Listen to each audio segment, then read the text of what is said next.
Жылдам хабарнама шұғыл дерек. Ассалаумағалейкум армағазақ, қызғанып көре алмайсыңдар.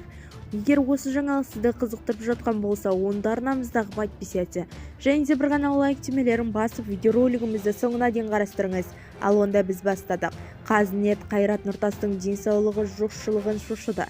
Желі қолданушылары әнші Қайрат Нұртастың дауысына күмәнданған деп хабарлайды Megagen.kz тілшісі. Videocast.stars Instagram парақшасында пайда болды. Видеода әнші әйеліне ән айтып жатқан кезде дауысы бітіп қалғанын көруге болады. Желідегі жұрт Қайраттың дауысы жоқтығынан шошып, делегін жазбады.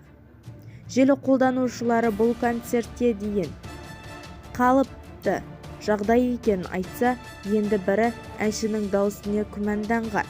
Оның бұрыннан дауысы жоқ қой. Жаздырып алып фонограммамен.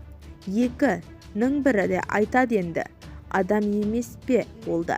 Қайраттың тамағы ауырғаны да болмайды ма енді. Тек бәрін аңдап отырады екенсіңдер.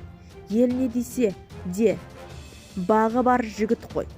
Қаншада концерт берді, оңай емес. Қызғанып көре алмайсыңдар. Қайрат Нұртас сияқты болып алыңдар әуелі. Фонограмманы аман болсын, дауысы бұрыннан жоқ қой. Тамағы ауырып тұр. Неге іштеріңіз сонша қара? Жақсы жүректен айтатын керемет әнші. Отбасыда керемет бақытты болсын, деді желі қолданушылары. Бізді тамашалауды жалғастырыңыз және ең соңғы жаңалықтарды тек қана біздің каналымыздан таба аласыздар.